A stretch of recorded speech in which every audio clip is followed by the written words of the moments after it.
भी कोई अपनी आवाज उठाएगा उसको देश विरोधी घोषित कर दोगे, धर्म विरोधी घोषित कर दोगे। इस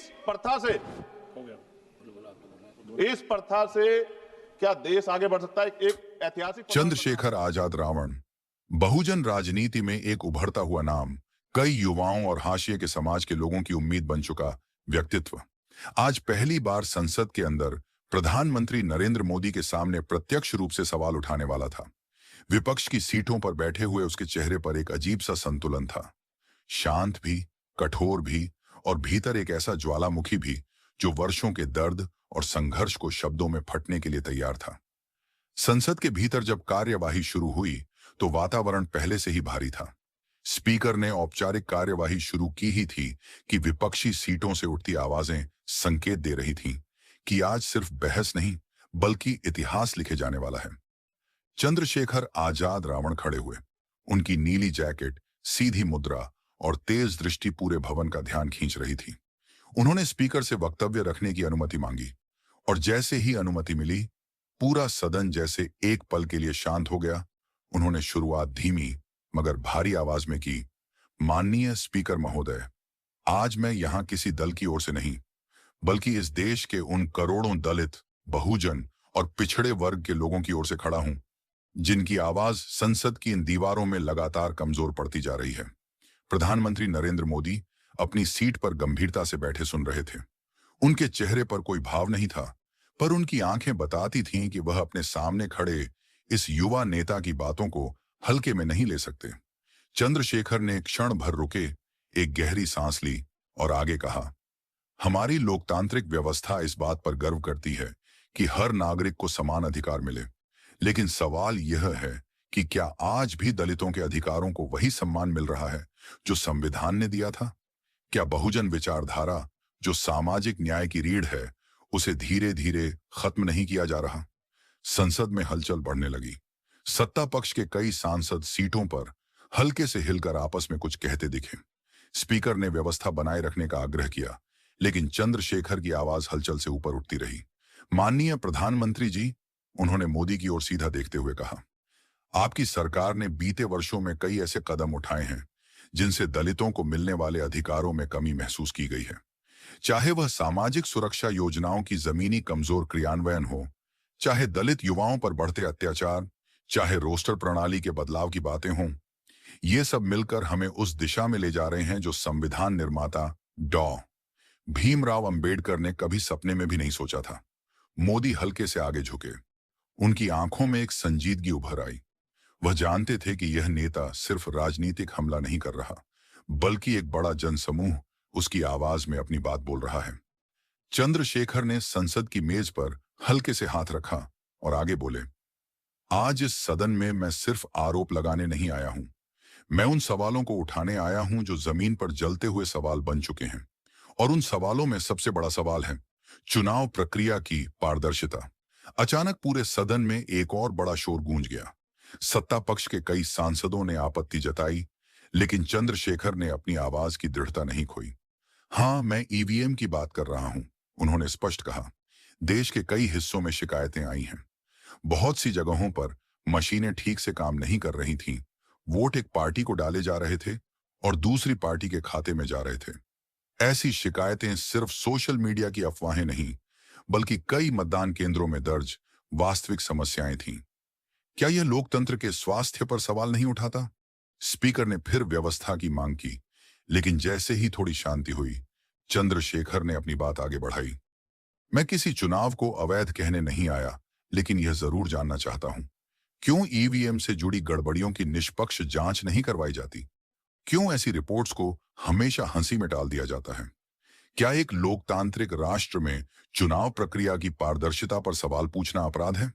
प्रधानमंत्री की ओर देखते हुए उन्होंने साफ आवाज में कहा, माननीय प्रधानमंत्री जी, मैं आज आपसे सवाल पूछने आया हूं।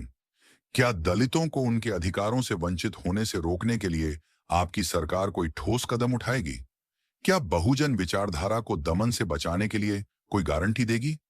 और क्या ईवीएम से जुड़ी गड़बड़ियों पर एक स्वायत्त, निष्पक्ष और पारदर्शी जांच कराने के लिए इस सदन के सामने तैयार होगी?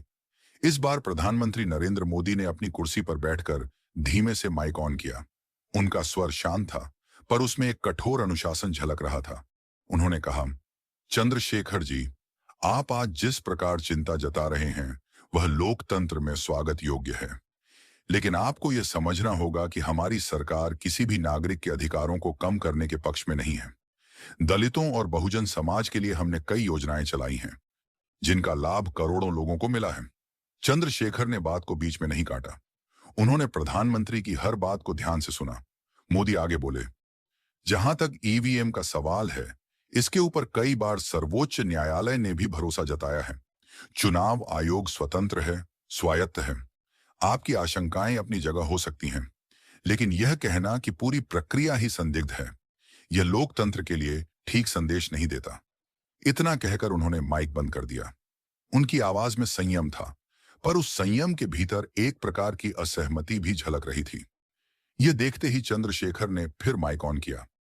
उनका स्वर इस बार पहले से और अधिक दृढ़ था। प्रधानमंत्री जी, न्यायालय का सम्मान हम सब करते हैं, चुनाव आयोग का भी सम्मान है, लेकिन जनभावनाएं क्या कहती हैं? क्या जनता के मन में उठ रहे सवालों को सुनना हमारा कर्तव्य नहीं? अगर ईवीएम पर इतना विश्वास है तो फिर जांच से डर कैसा? संसद में फिर से गूंज उठी। विपक्षी बेंचों से तालियां बज उठी, जबकि सत्ता पक्ष नाराज स्वर में विरोध कर रहा था। स्पीकर ने कड़े स्वर में कहा, सदन की मर्यादा बनाए रखें। लेकिन आज सदन का माहौल सामान्य नहीं था। यह सिर्फ एक बहस नहीं रही थी, बल्कि दो विचारधाराओं के बीच एक तीव्र टकराव बन चुकी थी। चंद्रशेखर ने अपनी बात को और व्यापक रूप देते हुए कहा, बहुजन विचारधारा सिर्फ राजनीति नहीं है, यह संघर्ष है, इतिहास है, अतीत का दर्द है और भविष्य की उम्मीद है। लेकिन आज इस देश में इसे कमजोर करने की कोशिशें हो रही हैं। यह विचारधारा समाज को जोड़ती है, लेकिन कुछ ताकतें इसे तोड़ने में लगी हुई हैं। क्या हम यह भूल जाएं कि इसी विचारधारा के कारण देश में बराबरी की लड़ाई आगे बढ़ी? क्या यह भूल जाए कि इसी विचारधारा की वजह से हजारों साल पुरानी जंजीरें टूटी?